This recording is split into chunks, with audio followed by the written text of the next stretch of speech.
जय श्रीकृष्ण. आज आपण बनवत आहोत ड्रायफ्रूट्सचे लाडू.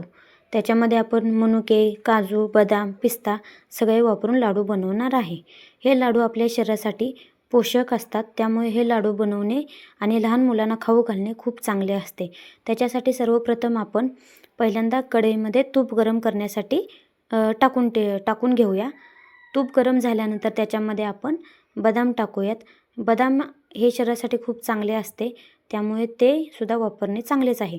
त्याच्यानंतर आपण त्याच राहिलेल्या तुपामध्ये काजू टाकून घेतलेले आहेत आणि ते काजू मस्त असे भाजून घेतलेले आहेत. त्याच्यानंतर थोडेसे तूप टाकले आणि पिस्ताही तसाच भाजून घेतलेला आहे. आणि त्याच्यानंतर आपण मनुके चांगले फुगेपर्यंत छान असे भाजून घेतलेले आहेत. त्याच्यानंतर मग आपण हे सगळे मिश्रण एकत्र करून गार करून झाल्यानंतर पहिल्यांदा गारच करून घ्यायचे आहेत. गार करून झाल्यानंतर आपण हे मिक्सरला सगळे मिश्रण बारीक करून घ्यायचे आहे. ते बारीक झाल्यानंतर ते जास्त बारीक करून घ्यायचे, कारण ते लहान मुलासाठी बनवत आहोत. ते बारीक झाल्यानंतर लाडू बांधून घ्यायचे आहेत. धन्यवाद.